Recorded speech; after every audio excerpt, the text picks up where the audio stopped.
Hello everyone and welcome to the Arbor Farm. Thank you for joining us for today's episode where I'm going to show you how we make soil blocks for seed starting.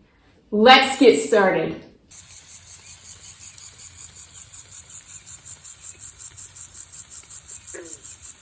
So first off, let's think about why would a person want to use soil blocking for seed starting? There are a few reasons. And the first is that it saves space. So if you look at these, we have about 160 seeds planted just in this foil pan here. So it saves space. We use the 1/2-inch soil blocker, but there are other sizes if you're growing plants longer inside or larger inside. They make a 2-inch soil block. They make various sizes. But the one that we like is the 1/2-incher, and it puts out 20 blocks right in this little space. So it's space saving. We can literally start thousands of plants inside our house during the cool months as spring is arriving, and save ourselves space.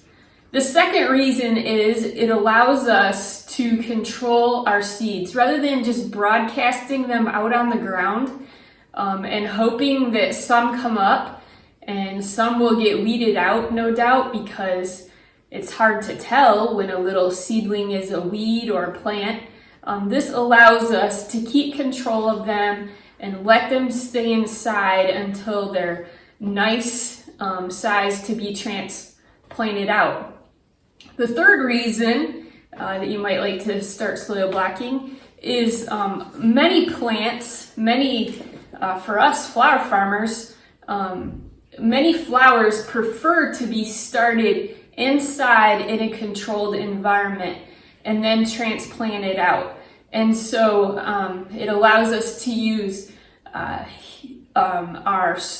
heat mats and our grow lights and give them the environment that they prefer to get started. It gives them a good environment to get started.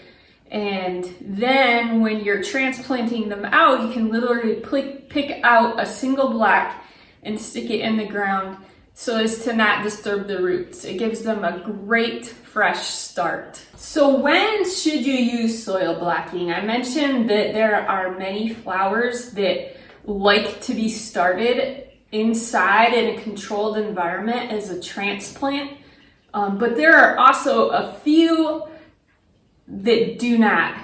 They do better if they're direct seeded. So you always want to look at the back of your seed packet, and we like to use Johnny seed.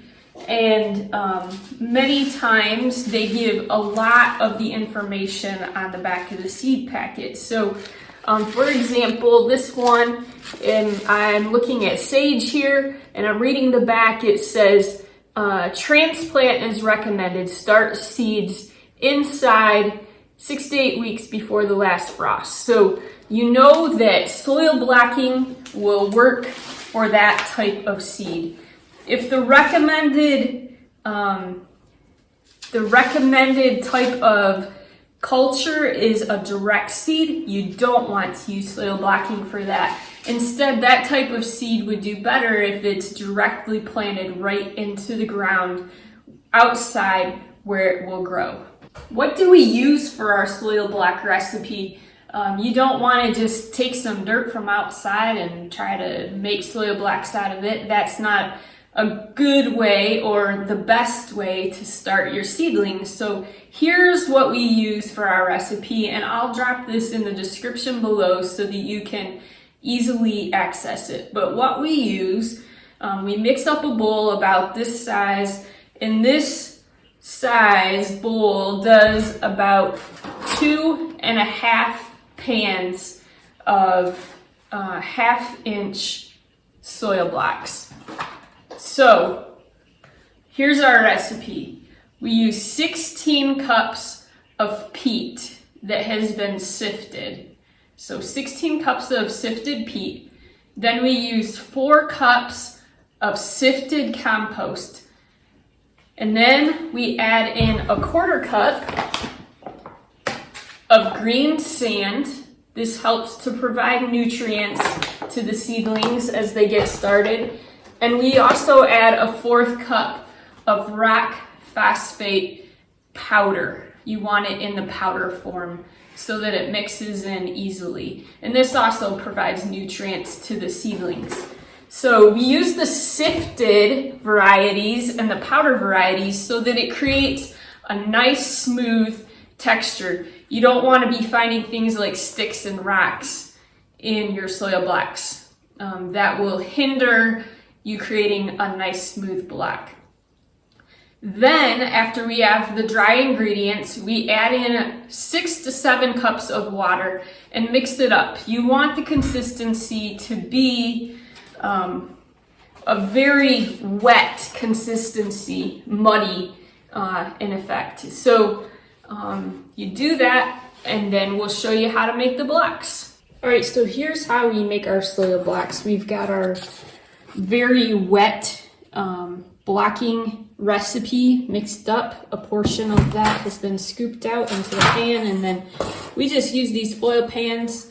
You can use soil blocking trays, you can use styrofoam meat trays, just a plate, whatever is most convenient and readily available to you. So we take our soil blocker and we put it into the dirt or our soil blocking mixture until all of the holes are filled. And sometimes I struggle with that a little bit and end up using my fingers because I just find it easier. But you want all of the holes to be filled. So I just do one of these and put my thumb in there. Make sure every hole is packed full.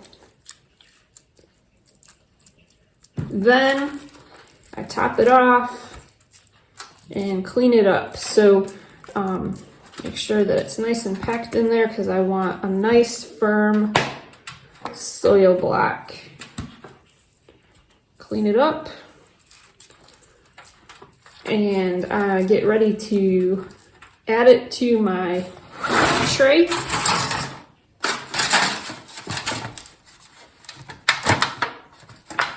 And I can fit 8 of these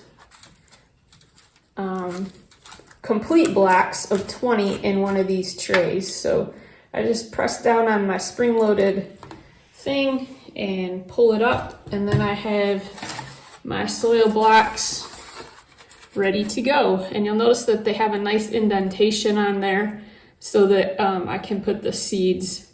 It helps to hold the seeds in each of those spots. So that's how you make a soil block for seed starting. So again, we just wanted to reiterate the types of plants that soil blocks can be used for. Any plant that you start with seed that prefers to be transplanted out and not direct sown into the soil. So that could be flowers, vegetables, herbs, a variety of things, perennials, annuals, it doesn't matter. The benefits of seed starting with the soil blocker is it allows you to control the environment, to control where the seeds are sown, as many of them are teeny tiny. And we actually find the process kind of therapeutic, I guess, if you will. It's a tedious process, but making the soil blocks and then watching the plants grow can be very rewarding. And we hope that you find it that way too. Thank you for joining us for today's episode. Our goal is to always create content that's helpful for you. And if you found today's content helpful, we'd like to ask you to click the like button and subscribe to our channel so that you can receive notifications as to when the next content is available. And as always, if you have questions or comments, please drop those below. We would be happy to engage with you further, and we read every single comment. So thanks for joining us. Have a great day.